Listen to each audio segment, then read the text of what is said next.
todos, né? Vamos dar início a mais uma aula. Hoje nós vamos falar de um assunto muito importante que tem tudo a ver com vida cristã, né? Vamos falar sobre família nos padrões de Deus. A família nos padrões de Deus, né? A gente vai então se voltar, dobrar os nossos corações, né? E toda a nossa atenção para esse tema tão importante que é família, né? Então vamos falar um pouco sobre família, vamos falar um pouco também sobre responsabilidade de cada membro de família e qual é o projeto de Deus para a família depois que nós temos um encontro com Jesus. Então, desde já eu já gostaria de fazer uma oração para a gente dar início a mais essa aula e pedir que o Espírito de Deus possa nos direcionar, possa nos mover para essa verdade e que tudo que a gente vai aprender aqui nessa noite possa proporcionar para a gente mudanças. Vamos orar então em nome de Jesus? Senhor, eu quero te agradecer, te louvar e bendizer o teu santo nome por tudo que o Senhor tem feito nesse dia, um dia especial. Vamos agora entrar, ó Deus, diante do Senhor no ensinamento da tua palavra, nos padrões daquilo que o Senhor tem para as nossas vidas. Pedimos que o teu Espírito Santo haja em nós neste lugar. Ó Deus, que o Senhor possa orientar cada um dos seus filhos para as verdades que vão ser reveladas nessa noite. Me impulsione a falar conforme a tua vontade. Seja a tua vontade, Senhor, revelada em nossos corações. Nossas mentes possam ser possuídas por ela. E tudo, Senhor, que ser dito neste lugar, tudo que será dito aqui, seja para a glória do nome de Jesus, o teu Filho. Amém. E graças a Deus. Queridos, vamos dar início então à nossa aula. Como sempre, nós temos sempre bases, né? Base bíblica para todos os assuntos. Então hoje, como vamos falar sobre família nos padrões de Deus, então eu gostaria que você abrisse aí a sua Bíblia no Salmos capítulo 127, que será a base, né? O primeiro texto que vamos utilizar para falar sobre família. Salmo 127, nós vamos ler todos os salmos, né? Que é curtinho os salmos, então vamos ler todo esse salmo aí, Salmo 127, só tem 5 versículos, que diz assim a palavra de Deus: Se o Eterno não construir a casa, a obra dos construtores não passará de frágeis cabanas. Se o Eterno não guardar a cidade, o vigia noturno não servirá para nada. É inútil levantar cedo e dormir tarde, trabalhar como um alucinado. Você não sabe que ele gosta de dar descanso a quem ele ama? Não vê que os filhos são os melhores presentes do Eterno? Que o fruto do ventre é o seu generoso legado? Como flechas de um guerreiro são os filhos de uma juventude cheia de vigor. Vocês, pais, são abençoados demais quando têm muitos filhos. Seus inimigos não terão chance contra vocês.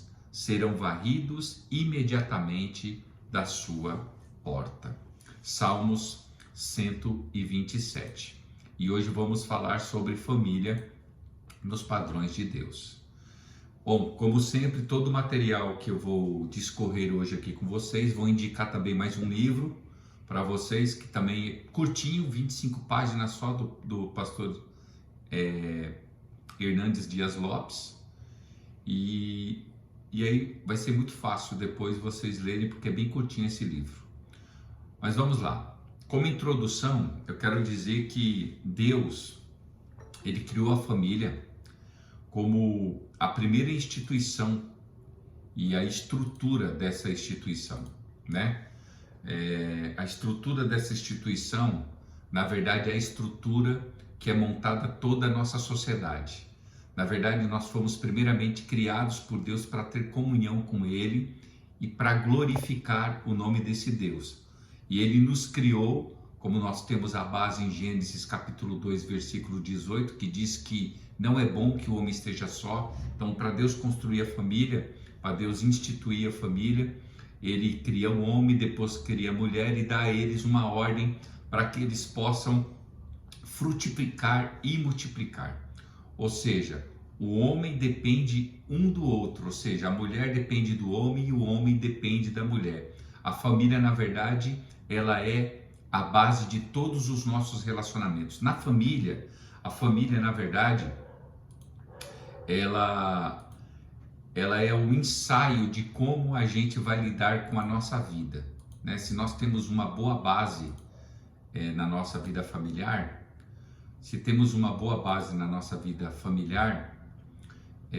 pode ter certeza que todos os outros relacionamentos na nossa vida será bom.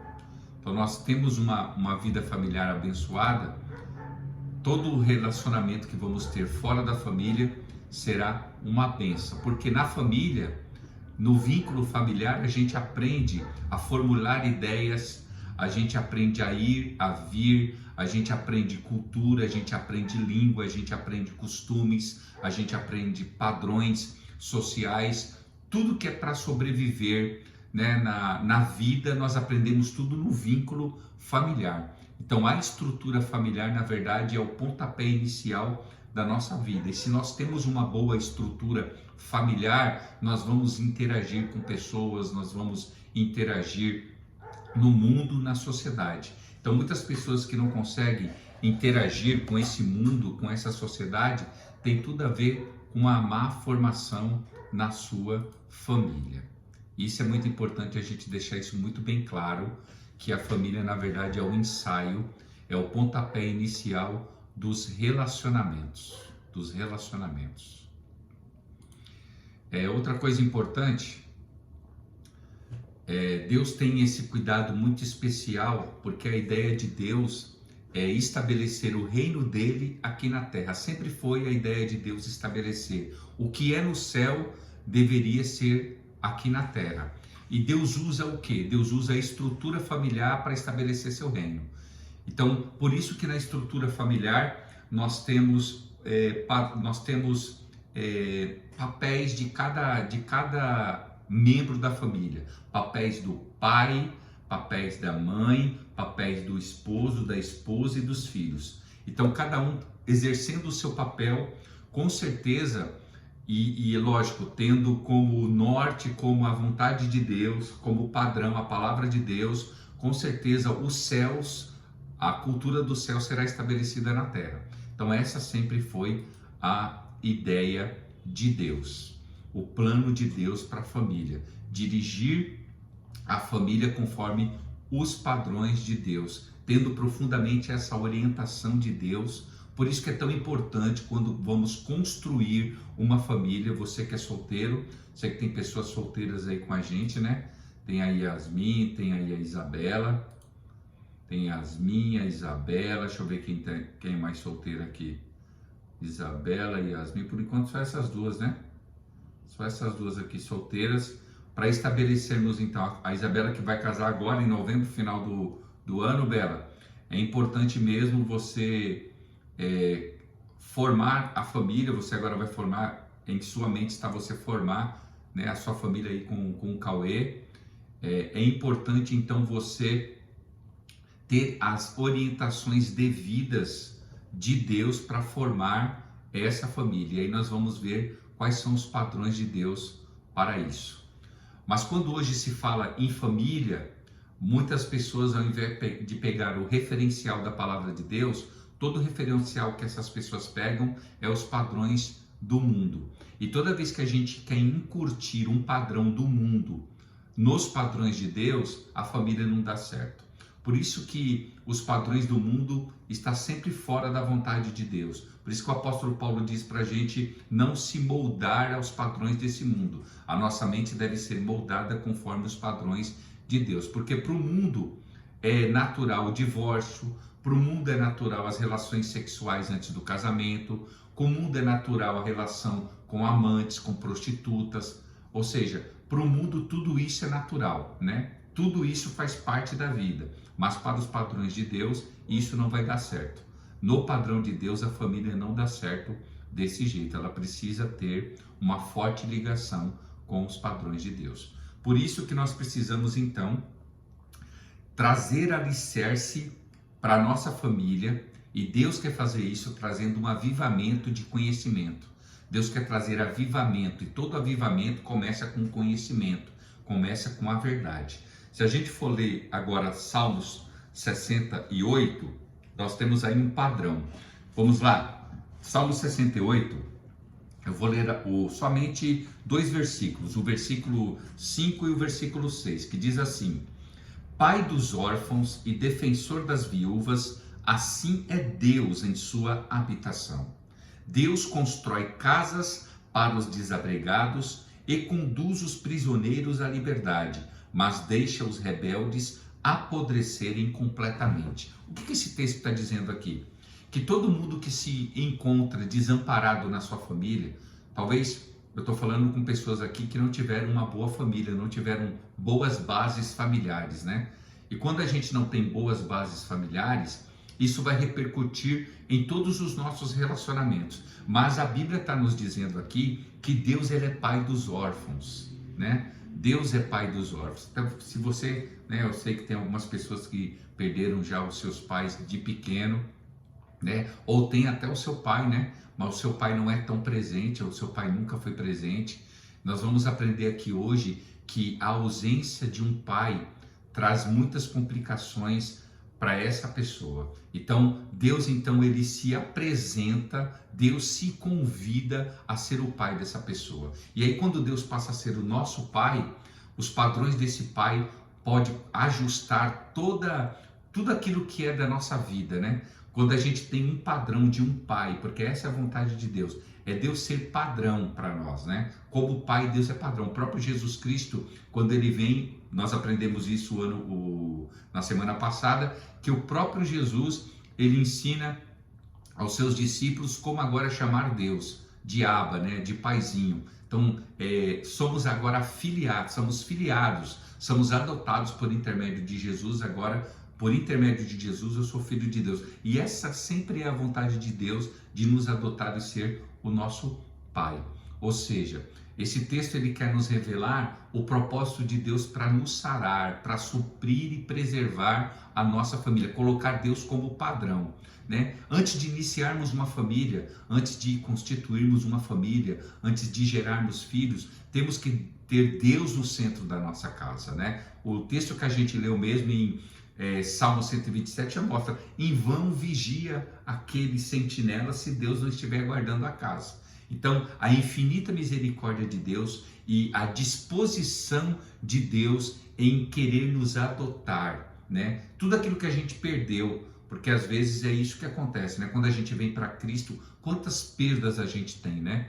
Perdemos pessoas, perdemos bens, e aí, como um bom pai, Deus quer nos suprir com isso. Além da salvação garantida por intermédio de Jesus, todo o suprir de Deus, toda a vontade de Deus para nós, como um pai amoroso, como Jesus disse, né? Se vocês, como pais, sabem dar o que é bom para os seus filhos, né? Se vocês que são pais sabem dar o bom para o seu filho, quando o seu filho te pede um pão, você não dá pedra. Quando ele te pede um peixe, você não dá uma serpente. Imagine a Deus, né? Aí a gente tem Mateus capítulo 6, que fala que Deus é aquele que garante o vestir, o comer. Ele é um pai protetor, ele é um pai que traz para nós todo o suprir, toda a nossa necessidade. Em Deus nós podemos todas essas coisas.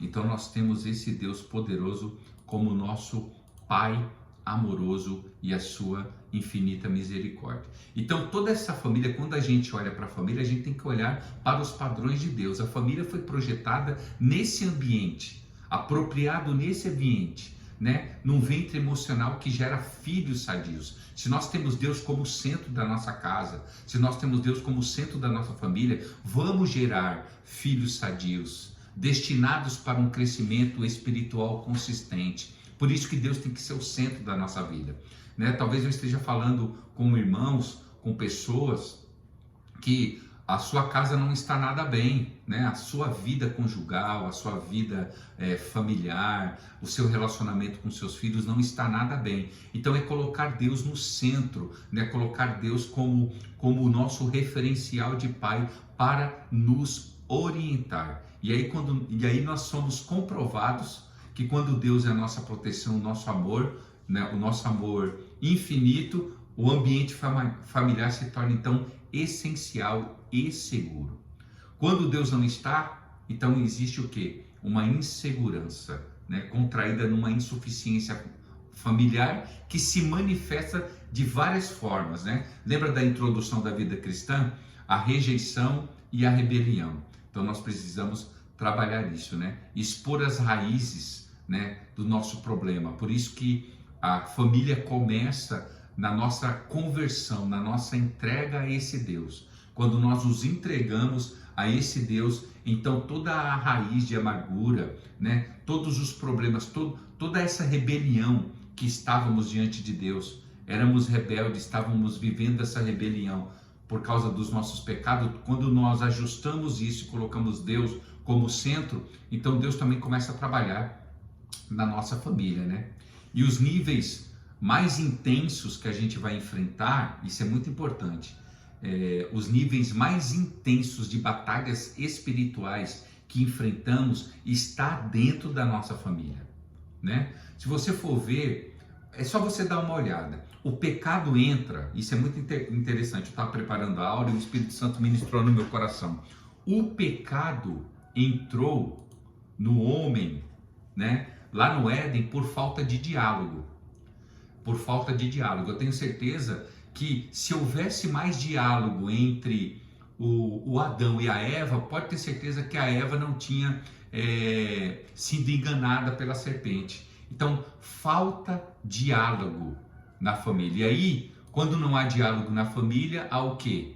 A oportunidade de Satanás trabalhar, né? E aí, a família passa a ser, então, o principal campo de batalha espiritual. É ali onde os demônios vão agir. E aí nós vemos o quê? O primeiro assassinato, são os dois irmãos, por causa da inveja. Então a gente vê que os demônios de fato querem trabalhar primeiro na família. Então a nossa primeira luta, coloca muito bem, coloca isso no seu coração. A sua primeira luta, as investidas mais poderosas, as potestades e principados contra você, as investidas de Satanás, tem a ver com a sua família, tem a ver com o seu casamento, tem a ver com a criação dos seus filhos.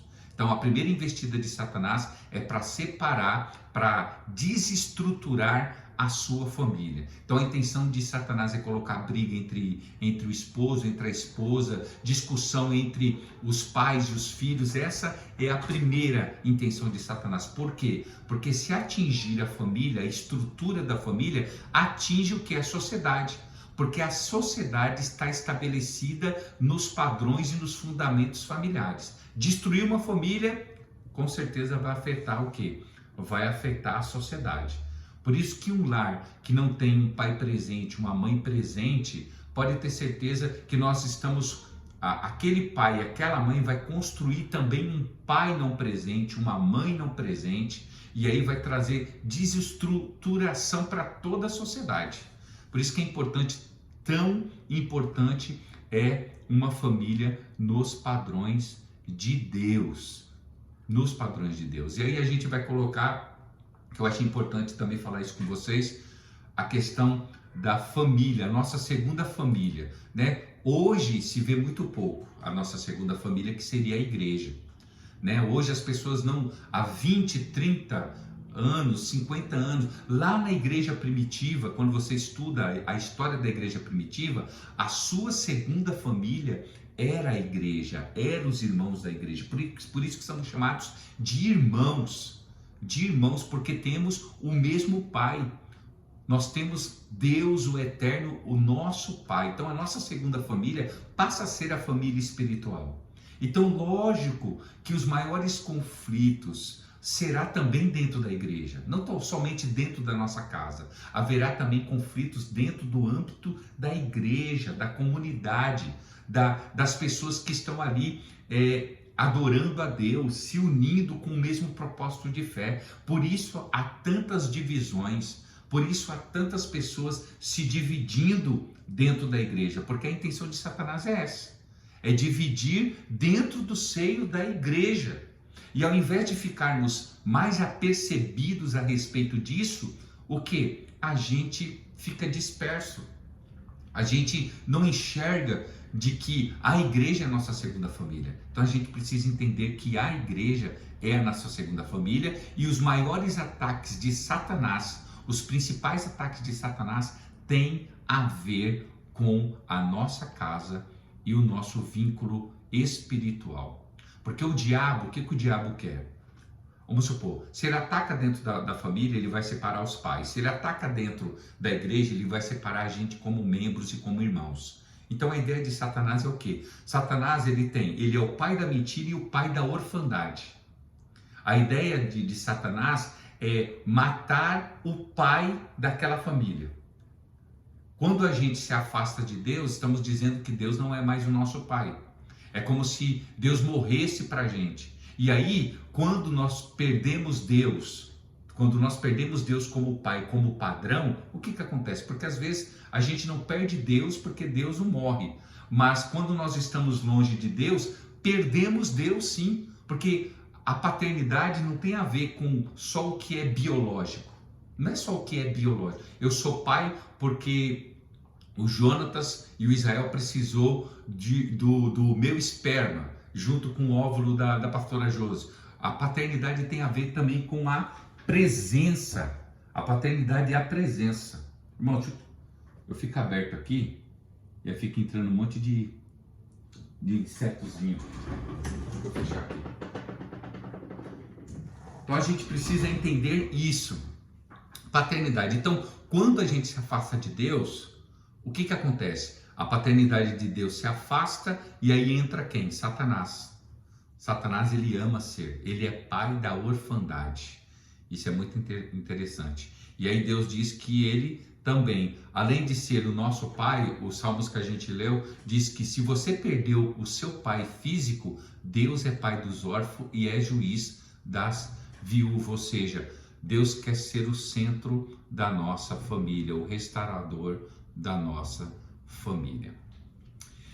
Quando o homem então se encontra perdido pelo pecado, Deus vai lá e nos adota, resgatando a gente como filiação por intermédio de Jesus. Jesus era o único filho de Deus, ou seja, ele era, mas ele deixou essa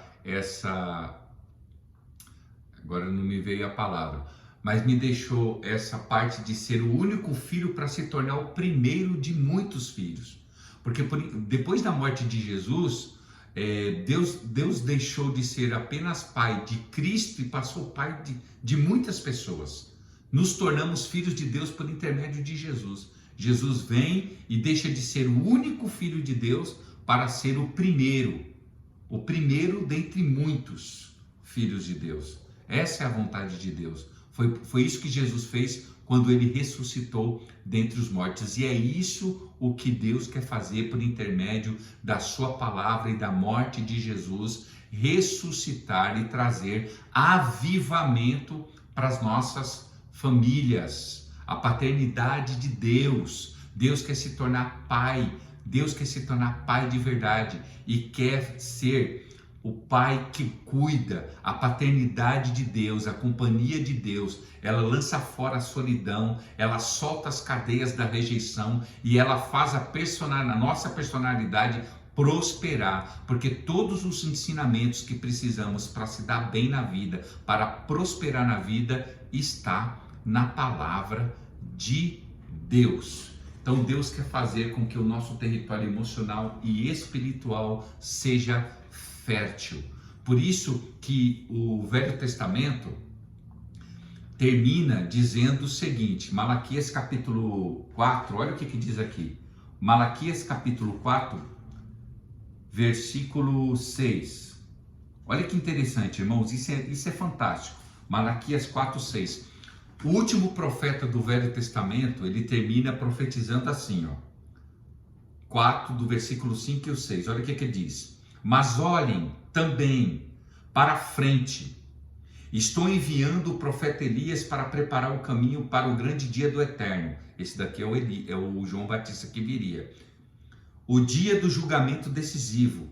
Ele vai, quem? O João Batista, né? Então Malaquias profetiza dizendo que Deus vai levantar um profeta. Qual é a intenção desse profeta? Qual é a primeira intenção desse profeta? Aí o Malaquias diz assim, ele vai converter os pais, olha, ele vai convencer os pais a cuidar dos filhos e os filhos olhar com respeito os seus pais. Se eles se recusarem, eu virei e porei o país debaixo da maldição. O que aconteceu com a desobediência do homem no Éden? A terra ficou amaldiçoada. E o que Deus está dizendo aqui para o profeta Malaquias? Que Deus vai levantar um profeta que vai começar a profetizar e vai mudar a mente dos pais. Olha para você, por quê? Porque a família foi desestruturada, né? Adão e Eva pecaram, ou seja, o plano de Deus para estabelecer o céu na terra foi quebrado no Éden. Ou seja, Deus levanta uma família para estabelecer o seu reino aqui. O homem vai lá e erra.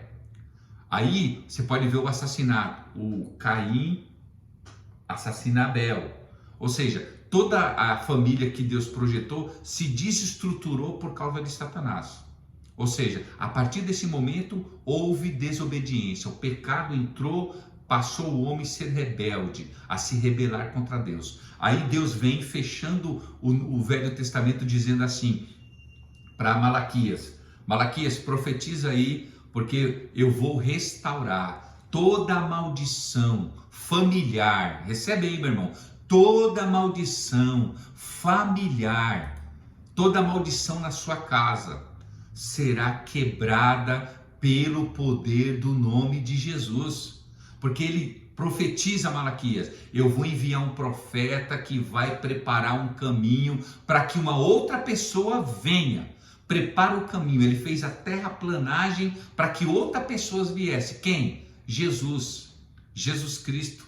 Para que Jesus venha e restabeleça, venha e restaure os vínculos familiares, ou seja, coloca tudo de novo no seu devido lugar por intermédio da sua morte.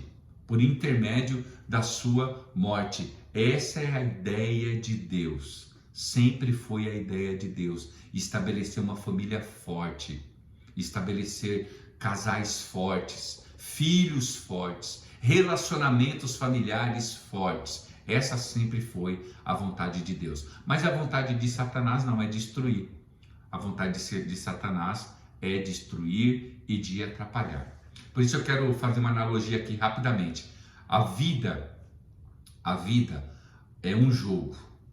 E aí eu li isso e estou mandando para vocês como material. Ela diz que na vida é como se a gente estivesse fazendo um malabarismo com muitas bolas, né? E bolas na vida financeira, as bolas representando a vida financeira, uma bola representando as nossas amizades, né? Representando tudo na nossa vida. Mas dentre essas bolas existe uma bola que representa a vida familiar. E aí nessa analogia o pastor conta que todas as bolas são de borrachas, menos a bola da família, porque a bola da família é uma bola de vidro. Ou seja, a nossa bola que representa a vida financeira pode cair, que representa a nossa profissão pode cair, tudo é recuperável, tudo pode ser recuperável, mas quando a bola da família cai, é uma bola de vidro, se quebra. E aí só Deus para restaurar isso. Só Deus para restaurar. Porque tudo pode funcionar, mas quando a família não está funcionando, é fracasso. Então, ministério, trabalho, amizades, finança, saúde são bolas de borracha. Mas a bola familiar, os vínculos familiares, um casamento, né? Um casamento destruído é horrível, né? Filhos destruídos, rompendo suas amizades com seus pais, é horrível. E isso só Deus para restaurar. Então a bola familiar é uma bola de vidro que, se quebrar, só Deus para restaurar isso.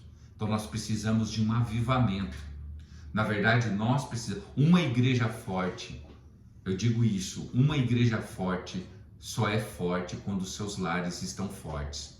Quando os homens tomam o seu papel, quando os homens são responsáveis pelo seu papel de homem, quando a mulher é responsável pelo seu papel de mulher, quando os filhos são responsáveis pelos seus papéis de filhos.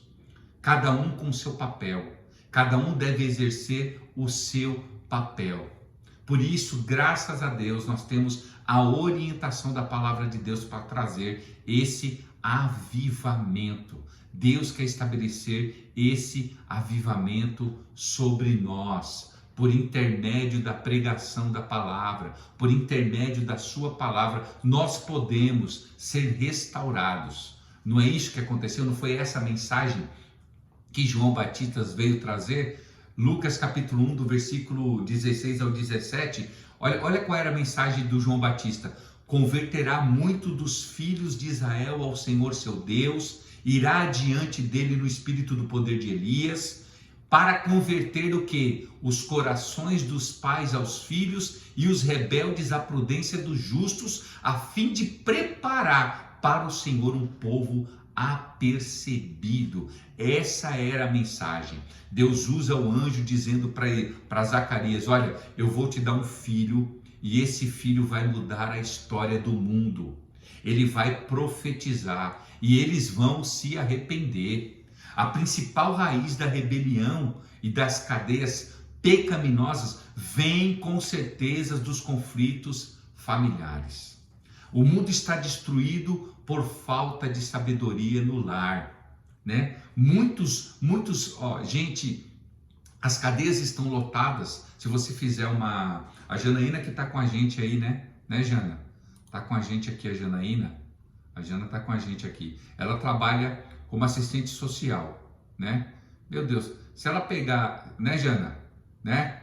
Se a gente pegar o exemplo da Janaína, e ela tiver a oportunidade de sentar com você um dia e falar assim: olha, as pessoas que vêm até a mim, se ela pegar o histórico, eu tenho certeza, o histórico dela, o histórico de pessoas, tem a ver com uma desestruturação familiar, problema do filho com o pai, da mãe com a filha, né? Isso vai gerando o quê? Pessoas doentes, né, Jana? A Jana está confirmando aí. Pessoas doentes, problemas com drogas, né?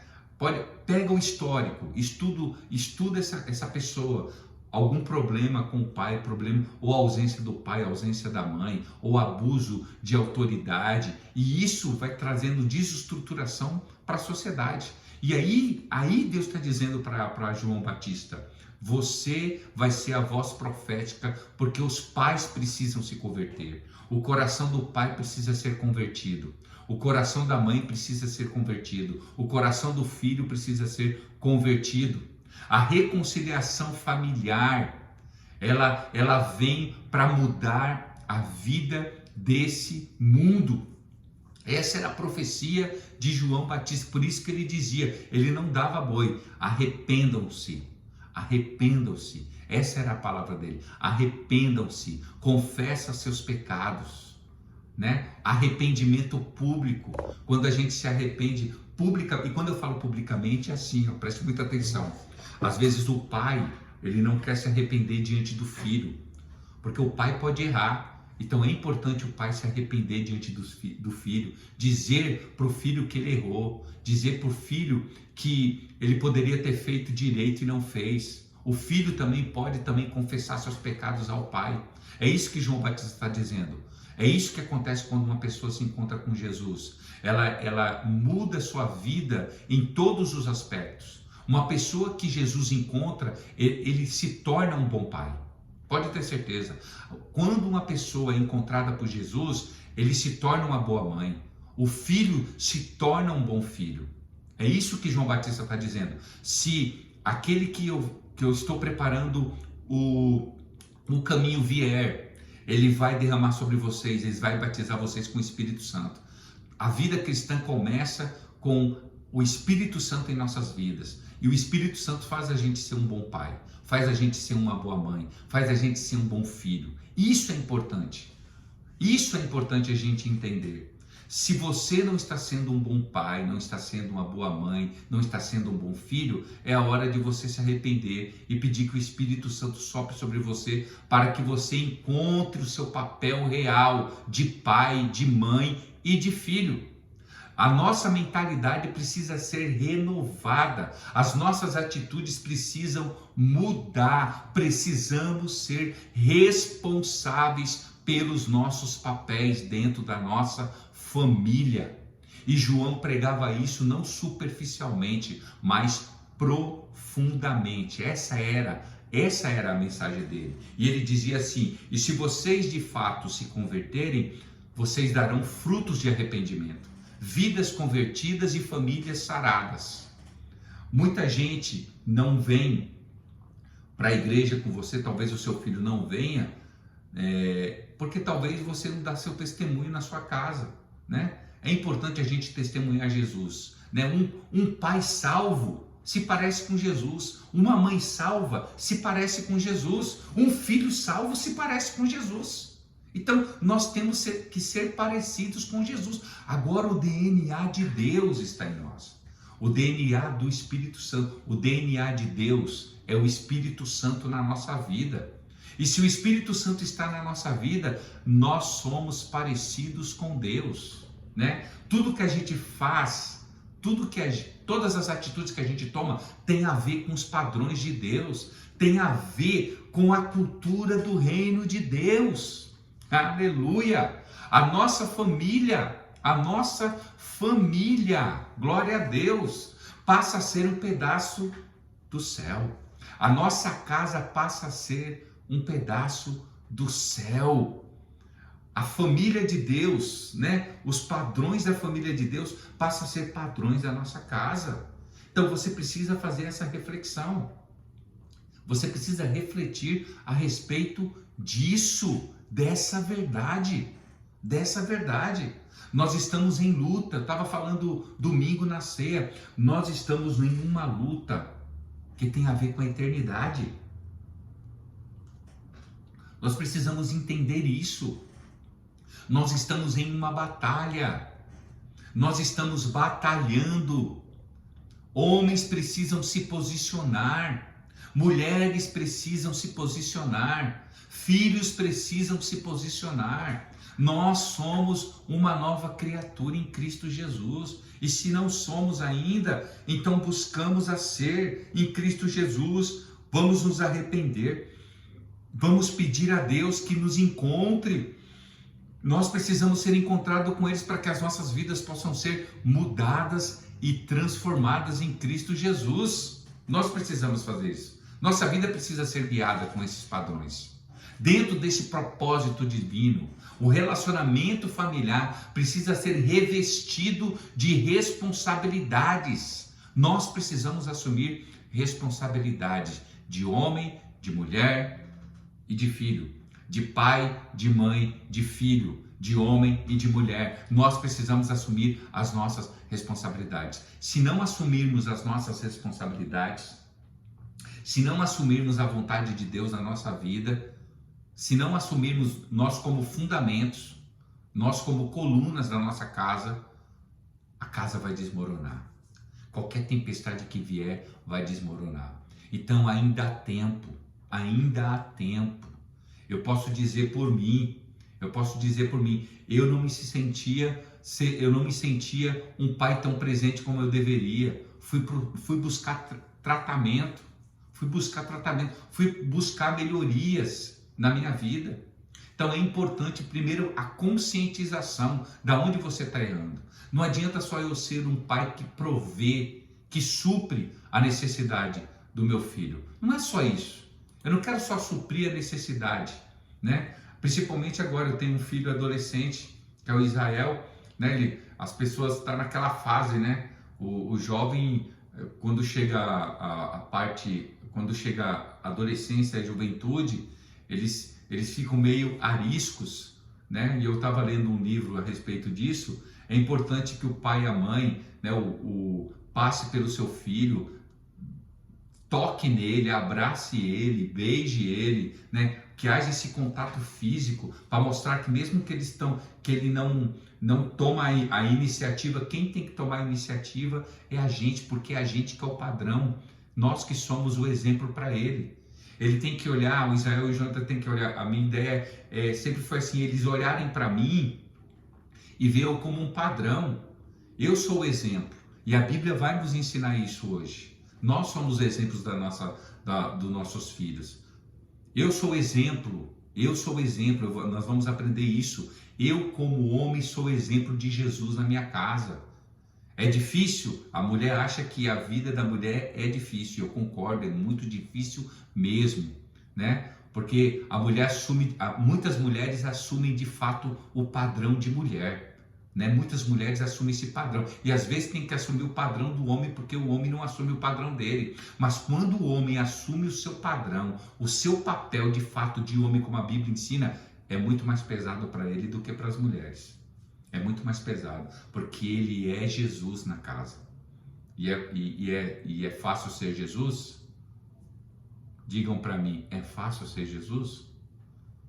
É fácil ser a referência de Jesus? A Bíblia diz que a mulher tem que ser casada com Jesus. Imagina, irmão, você se espelhar em ser igual a Jesus na sua casa. Então, às vezes a gente consegue ser igual a Jesus no nosso serviço, igual a Jesus onde a gente trabalha, na rua, mas quando chega em casa é difícil ser igual a Jesus em casa. Por quê? É o que eu falei lá no início, lembra? As astutas ciladas de Satanás estão dentro da nossa casa. Os testes de provação, se de fato Jesus se encontrou com a gente, está dentro da nossa casa. Ali é o padrão, né? Ali é o teste maior de que se Jesus entrou na nossa vida. Porque eu sou o padrão para minha esposa, eu sou o padrão para os meus filhos. Isso é muito importante. Amém? Pastor. Oi? O nosso esposo, ele é Jesus na nossa casa, mas os nossos filhos, eles com certeza eles buscam ver Jesus nos dois, né? Sim. Há pouco tempo, eu acredito. Eles buscam ver Jesus nos dois, mas o maior exemplo é do homem. O homem que tem que dar o maior exemplo de Cristo, que a gente vai ver agora. Entendeu, Soraya? Não, eu entendi. O que eu quero dizer assim, é como se fosse mesmo uma cobrança dos filhos, né? Porque quando a gente está na igreja, então eles esperam que a gente sempre tenha atitudes que representem Cristo. Sempre. E se a gente dá uma bola fora, eles às vezes falam, né? Com certeza. Eles cobram da gente. Muito, Soraya. E a gente vai ver agora, nessa segunda fase agora da aula, quais são as responsabilidades do homem, da mulher, do pai, da mãe e do filho. Para que haja um ajuste e um avivamento. Nós oramos aqui o ano passado, não sei se vocês estão lembrados, né? Eu acredito que sim. Nós oramos 80 dias. Nós oramos uma etapa de 40 dias, aí passamos, acho que foi 2 meses e oramos mais 40 dias. Vocês lembram disso? A primeira etapa, nós oramos em favor, vocês lembram disso, do pedido? Em favor da nossa família, da nossa casa, da gente. Esse era o padrão nosso. Lembra disso? Era o padrão nosso. Nós deveríamos, essa era a intenção, 40 dias consecutivos. Né? 40 dias consecutivos, porque nós queremos avivamento, nós estávamos buscando um avivamento, mas ele deveria começar dentro primeiro da nossa casa, né? Porque esse é o padrão de Deus. O padrão de Deus é esse. O avivamento começa na estrutura familiar para depois se expandir para a sociedade. Não é essa a instituição de Deus? Não foi Deus que instituiu a família? O homem e a mulher, fez Adão e Eva, e depois Adão, Eva, multiplique e enche a terra. Essa era a ordem de Deus. Deus colocou e disse para Abraão: Abraão, olha, serão benditas todas as famílias, você será o referencial de família daqui para frente. Existe uma promessa. Então, a primeira luta, você pega a vida de Abraão, você vê o diabo sempre querendo, e usando quem? Eles mesmos, usando o próprio Abraão, usando a própria Sara, para barrar o plano de Deus, né? O Abraão, né, não se posicionou, ao invés de ter falado, não, eu não vou me deitar com Agar, porque eu aguardo a promessa de Deus. Ele não se posicionou, a Sara deu a escrava para ele, e ele se deitou achando que aquilo era a vontade de Deus. Então, quando a gente perde o padrão, perde esse padrão de responsabilidade de quem nós somos, perdemos toda a estrutura e todas as promessas de Deus na nossa vida. Todas as promessas de Deus. Então, primeiro a gente precisa se encaixar. Eu vou mandar para vocês aí esse material que eu estou falando. Tudo que eu estou falando aqui está aí no material que eu vou mandar para vocês. Tudo. Então, vamos pegar o padrão do homem, a responsabilidade do homem. O que a Bíblia diz sobre a responsabilidade do homem? Né? Primeiro, o homem, ele é líder espiritual da família. A liderança espiritual da família não é da mulher. Não é da mulher. Aí você pode perguntar, pastor, e se o meu esposo não é convertido? Não, eu não estou falando do seu esposo, estou dizendo se ele já tem um encontro com Cristo. A responsabilidade de liderança espiritual é dele. Se os dois são convertidos, a liderança espiritual é do homem. É o homem que estimula a mulher a orar. É o homem que estimula a mulher a ler a palavra de Deus. É o homem que levanta a oração quando tá fazendo qualquer coisa. É o homem, sempre é o homem. Por isso que o homem, às vezes, é chato, né? O homem é chato, você tem que buscar mais a Deus. Não é a mulher que tem que falar, vamos orar, vamos ler a palavra. Não é a mulher que faz isso. É o homem. É o homem. O homem é o referencial de Jesus na casa. Efésios capítulo 5. Vamos ler depois. Então, desde o Antigo Testamento, o homem é protetor, provedor e líder da família. Esquece isso. Os reis, antigamente, eles eram líderes políticos, líderes espirituais, eles eram líderes da família.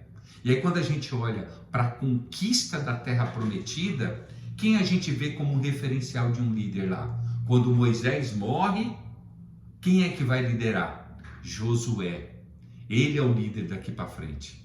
A nação agora está nas mãos dele, mas ele se posiciona. Quando o povo de Israel não quer se posicionar, lá no capítulo 24, versículo 15, diz assim, o que vos parece mal ao servirdes ao Senhor? Eu escolherei hoje a quem há vez de servir. Escolham você, eu vou escolher. Eu e a minha casa vamos servir a Deus. Eu e a minha casa vamos servir a Deus. O posicionamento desse homem, ele era um líder político, um líder espiritual e um pai líder. Então o posicionamento é do homem. A liderança espiritual é do homem. As batalhas mais travadas na família é do homem. O homem tem que ser provedor, é o homem que tem que trazer a comida para casa. É o homem que tem que trazer tudo para... É o homem. A responsabilidade está no homem. É o homem que faz isso, não é a mulher. A mulher é a ajudadora, a gente vai ver depois. É a pessoa que ajuda, é a ajudadora. Ela não é responsável. O homem que é responsável por prover, por proteger, ao ponto de dar a sua própria vida. Em nenhum momento você vai ver na palavra de Deus, a mulher se colocar na frente para proteger o homem. A mulher não precisa dar a vida para o homem. É o homem que dá a vida para a mulher. Se tiver num assalto e for para escolher, um da família vai morrer, o homem tem que se colocar na frente e falar assim, eu morro, deixa minha família em paz, dá um tiro na minha cabeça e deixa minha família em paz. É o homem que tem que sacrificar a sua vida. É o homem que faz isso, não é a mulher. Então vocês veem a diferença aí. A questão de ser homem. Um dia eu fui ministrar numa igreja de um amigo e eles falaram assim: pastor, o senhor pode vir ministrar aqui na igreja pra gente? O tema era o homem sacerdote de Deus. Eu ia falar para homens lá. Aí o Espírito Santo me moveu, né? Falou assim: não, eles não estão precisando ouvir sobre sacerdócio. Eles estão precisando ouvir sobre o que é ser homem. Homem não tem nada a ver com aquilo que é genitália. Não tem nada a ver com genitália. Não tem nada a ver com sexo. Tem a ver com responsabilidades. O homem que é homem assume suas responsabilidades. Ele lidera a família segue ele. A família segue ele em tudo. A família que vai seguir ele. Aí você vai falar: pastor, meus filhos, meu irmão, a questão da salvação, você ensinou o seu filho? Eu vou abrir com vocês aqui. Tem um amigo que tem um filho que está morando fora do país e ele está preocupado porque o filho se afastou. Nasceu no berço evangélico, mas se afastou. E aí nós estávamos conversando e ele falou assim: o que eu faço? Será que eu tenho responsabilidade? Falei assim: você não ensinou o seu filho? Você não mostrou o caminho? Você não orientou? Sim. Então, quem é que salva seu filho? Não é você. Você foi a placa de identificação do caminho, que é Jesus. Mas a salvação se dá a Cristo. Ou seja, você foi referência. Quando o seu filho olha para você, ele fala o quê? Você é referência de Deus para ele? Você é referência de Jesus para ele? Você é referência de caráter para ele? Porque o homem tem que ser referência de tudo isso. Quando o seu filho olhar para você, ele tem que olhar Jesus. Ele tem que olhar... Essa é a responsabilidade do homem. A Soraya falou uma coisa muito importante. É nos dois, com certeza, mas é no homem que os filhos têm que olhar. Porque o homem que é o pai, é a paternidade. A referência de pai, Deus Pai. Jesus falou, orando, dizendo, lógico que Deus é espírito, Deus não tem sexo. Mas como sempre desde o início Deus responsabilidade, desde o início. Quando a Eva comeu, o pecado não entrou quando a Eva comeu. O pecado só entrou no mundo quando Adão comeu, porque a responsabilidade era dele. Era do homem, não era da mulher. A responsabilidade está no homem de conduzir a sua família diante de Deus. É lógico, tudo tem a sua hora. Depois o seu filho vai escolher o seu caminho, mas o seu filho não vai poder dizer assim: meu pai não ensinou o plano de Deus para minha vida. O pai não ensinou. O homem, ele é responsável por amar e ser exemplo na sua casa e para sua esposa. O marido tem a responsabilidade perante a sua família, de ensinar a sua família, de buscar a Deus, de buscar as coisas de Deus em primeiro lugar, de não deixar faltar absolutamente nada na sua casa. Ele deve agir agora baseado na vontade de Deus e de glorificar a Deus, andar como Jesus andou. Gente, preste muita atenção. Olha como que não é fácil ser homem. Estou falando homem, de verdade. Não é fácil você ser homem. Homem, nos padrões de Deus, da palavra de Deus, tem que ser cheio do Espírito Santo. Porque além de você ter tudo isso, você ainda tem que se livrar das tentações de homem. Além de toda essa responsabilidade dentro da sua casa, você ainda tem as suas tentações de homem. Você é o referente, você é o Cristo. Você é o Cristo da sua família. Olha como que é difícil o papel do homem quando o homem assume. Quando o homem assume. Eu sei que no grupo aqui tem muito mais mulheres, né? É lógico que as mulheres falam, ah, pastor, mas não é bem por aí não. A maioria de vocês, é tudo mulher aí, ó. Que tem aqui de homem é o quem? É o Daniel, deixa eu ver quem. Daniel, Flávio, Jefferson ainda é solteiro. Olha, só tem eu, o Daniel e o Flávio. Só nós três de homem aqui, né? Homem casado. E tem o Jefferson que é solteiro. O Jefferson é solteiro. A maioria é tudo mulher. Yasmin, irmã Vilma, Soraya, pastora Josi, irmã Maria Lopes, a Beth. Oi. Nós somos o Pedro, Tiago e João. O Pedro, Tiago e João, é isso mesmo. Então olha como que é difícil, irmão. Ser homem de verdade não é para qualquer um, não. Tem que ter a graça de Deus. Josi tá rindo, né, amor? Graças a Deus que eu sou homem, né? Graças a Deus você casou com um homem, né, minha irmã? Glória a Deus. Então o marido deve dar a sua própria vida para a esposa. Vamos lá? Efésios capítulo 5, minha querida. Vamos lá, amados? Efésios capítulo 5. Responsabilidades dos homens. Versículo 25. Marido, dê o máximo de amor à esposa. Faça como Cristo fez pela igreja. Um amor marcado por entrega total. O amor de Cristo torna a igreja íntegra. Suas palavras evocam a beleza dela. Tudo que ele faz e diz tem o propósito de extrair o melhor dela. Tá vendo? Entende agora? Entende agora porque o marido é responsável pela vida espiritual? A mulher não está orando, o marido tem que chegar, vamos orar. Vamos buscar a presença de Deus, vamos ler mais a palavra de Deus, vamos buscar mais junto. Então você, que seu marido faz isso, né? Dá glória a Deus porque ele está fazendo isso. Agora, se ele não está fazendo, dobra o joelho e fala assim: Senhor, eu quero um marido nesse padrão aqui, ó.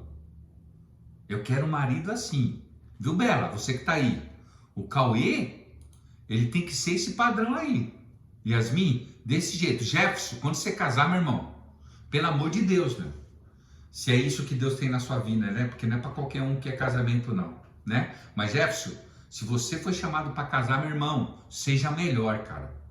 Bela, cobra do Cauê, ó, eu quero um homem que nem está falando aqui na palavra de Deus, que cuida de mim, que me protege e que puxa a minha orelha quando eu não estiver andando no caminho. Quando eu não estiver andando no caminho, é eu. Viu? Então, o que as meninas solteiras hoje tá? É isso que eu não entendo. Hoje as meninas, né, diante de Deus, pastor, ora por um marido assim, amém. Amém, Maria, em nome de Jesus, Deus vai te dar. Continua orando, minha irmã. A aula passada foi da oração, né? Em nome de Jesus, e Deus vai te dar, minha irmã, um marido nesse naipe.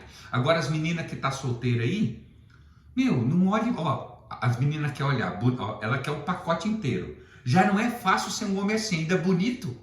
Só a pastora Josi mesmo que conquistou. Ela ganhou na loteria. Ela ganhou na loteria. Não é possível, ela ganhou na loteria. Para ter todos esses padrões e ainda ser bonito. Você acha que é fácil, irmão? Mas não, as meninas olham primeiro se o camarada é bonito. Tem um porte físico bonito. Mas se não tem padrão, se não é um homem de oração, um homem que se parece com Jesus, aí não dá, meu irmão. Por isso que tem que saber mesmo se você quer constituir uma família. Porque ser homem de Deus não é para qualquer um, precisa do Espírito Santo de Deus. Então, vocês solteiras aí, você que é solteira, procure um homem nos padrões de Deus, porque não é para qualquer um não. Ser homem de Deus não é fácil, tem que ser como Jesus. Tem que ser como Jesus. Vamos lá, e responsabilidades das mulheres. Vamos lá, como esposa. O texto já fala, versículo 23, vamos lá? Capítulo 5 de Efésios. Capítulo 5, versículo 23. Esposa, entenda e dê apoio ao marido. Entenda e dê... Por que está falando para entender? Porque o homem não é fácil de lidar não, minha irmã. O homem é complicado, né? O homem é complicado. Então entenda o seu marido. Seu marido é complicadinho, entenda ele. Entenda ele. Mas você vai ter que dar só apoio, não é fazer o que é para ele fazer. Não é fazer o que é para ele fazer. É dar apoio para ele. Pois assim demonstrará seu apoio a Cristo. Porque você é a igreja. Agora a mulher é a igreja. Então a mulher é a igreja.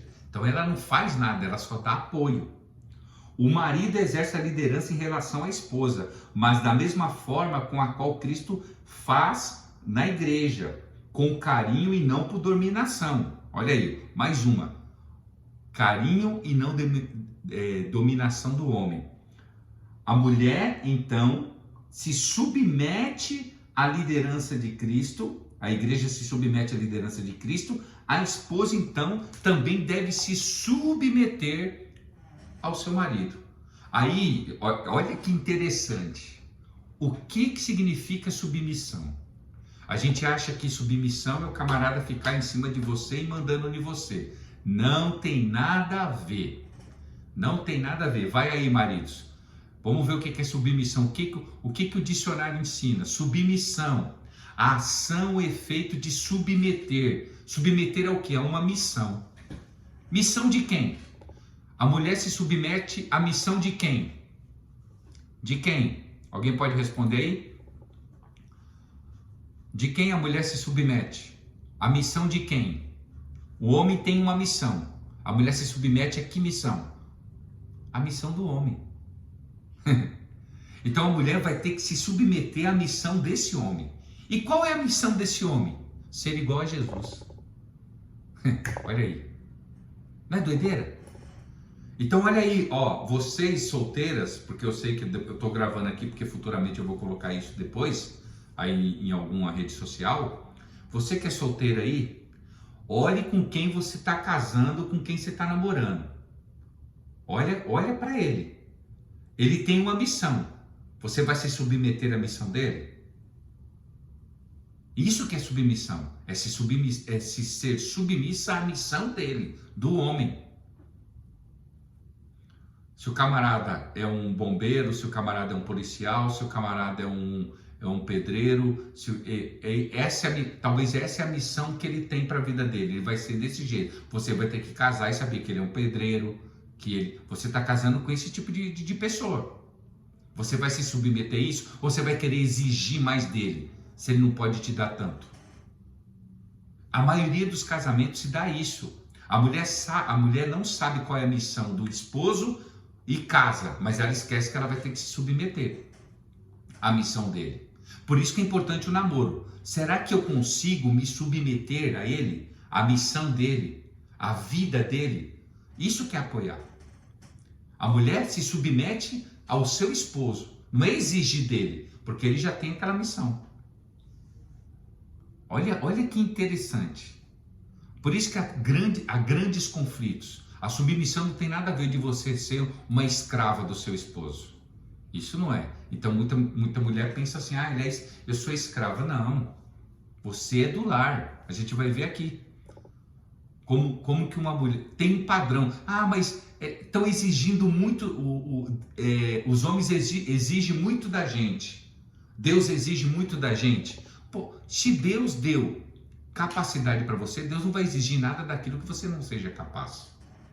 Não é que você tem mais sobre você do que dos homens. De maneira alguma. Você pode ver que a tarefa e a responsabilidade do homem não é fácil. Não é fácil. Então a gente precisa entender isso. Vamos lá ler, o Provérbios capítulo 31. Aqui é um padrão de mulher. Um padrão de mulher. Olha que interessante. Deus está dizendo que as mulheres são capazes. Pastor, mas eu não sou capaz. Ora a Deus. Ora a Deus que você vai ser capaz. Você vai ser capaz, com certeza. Olha o padrão de uma mulher diante de Deus aqui. O padrão de uma mulher. Provérbios capítulo 31, do versículo 10 em diante. Olha o que diz aqui, Uma boa mulher. Vai aí, Jefferson. Jefferson, presta atenção, meu irmãozinho. Você que está solteiro aí, né? Eu acho que é o único solteiro aqui da nossa... Deixa eu ver. Só o Jefferson mesmo. É o Jefferson só. Deixa eu ver. É isso mesmo. Jefferson. Uma boa mulher é difícil de encontrar. Está dizendo aqui. Uma boa mulher é difícil de encontrar. Se nessa época já era difícil, imagina agora. Digo também para o homem, tá? Não é só para as mulheres, não. Para o homem também, né? Tá difícil encontrar homem. Tá difícil encontrar homem de verdade. Agora, se naquela época era difícil encontrar... Agora, por que é difícil encontrar mulher? Olha aqui o que está dizendo. Ela vale mais do que diamantes. Está dizendo que vale mais do que diamantes. O marido confia nela sem reservas. Disso nunca se arrependerá. Ela não é irritada e o trata muito bem por toda a vida. Eu não vou falar nada, o texto mesmo vai falar, eu não vou interpretar nada, tá bom? O texto vai interpretar. Ela compara os preços em busca dos melhores fios de lã e algodão e se alegra em tricotar e costurar. Ela é como um navio mercante que navega até os lugares mais longínquos e traz surpresas exóticas. Ela se levanta antes do amanhecer, prepara o café da manhã para a família e organiza seu dia. Eu falei que eu vou ler o texto, eu não vou falar nada. Lê aí, só vê. Examina um campo e compra. E depois, com o dinheiro que ela poupou, ela planta uma horta. A primeira coisa que faz de manhã é vestir-se para o trabalho. Ela arregaça as mangas, ansiosa para começar. Compreende o valor do seu trabalho. Não tem pressa de dar o dia por encerrado. Ela é habilidosa nos serviços do lar e da família, proativa nas tarefas da casa. Eu falei que não vou falar nada, tá? Nada. O texto já está falando. Ela não demora para acudir os que estão com necessidade. Estende a mão para socorrer o pobre. Ela não se preocupa com a família quando neva. Suas roupas de inverno estão todas consertadas e prontas para o uso. Ela mesma faz as roupas que usa e se veste de roupas de linho coloridas e vestido de seda. Seu marido é muito respeitado quando se reúne com as autoridades locais. Ela desenha vestidos e os vende. Ela leva blusas que tricotou para as lojas de roupas. Suas roupas são bem feitas e elegantes, e ela sempre encara o dia de manhã com um sorriso. Quando abre a boca, sempre tem algo importante para reclamar. Não, é para dizer. Não é para reclamar, é para dizer. E sempre diz com gentileza, não é com raiva não, é com gentileza. Ela é atenta a todos da sua casa e mantém todos ocupados e produtivos. Tá vendo? É ela que vai dando as orientações aqui, ó. Os filhos a respeitam e dela falam bem. O marido não economiza elogios. Uma mulher dessa, meu Deus do céu. Muitas mulheres têm feito coisas maravilhosas, mas você superou todas. O encanto pode enganar e a beleza logo vai embora. A mulher que merece admiração é a que vive no temor do Senhor. Dê a ela tudo que ela merece. Adorne sua vida com elogios. Olha aí, o próprio texto fala. Aí tem gente assim, a mulher não deve trabalhar. O texto não está dizendo que ela não deve trabalhar. Essa mulher de Provérbios, ela trabalhava em casa.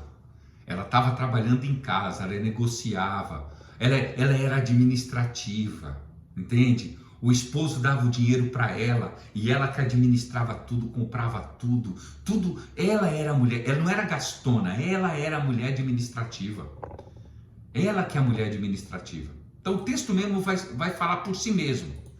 O próprio texto, né? O texto fala, então é só você olhar o texto aí da mulher, tá bom? Já estamos aí indo para o final.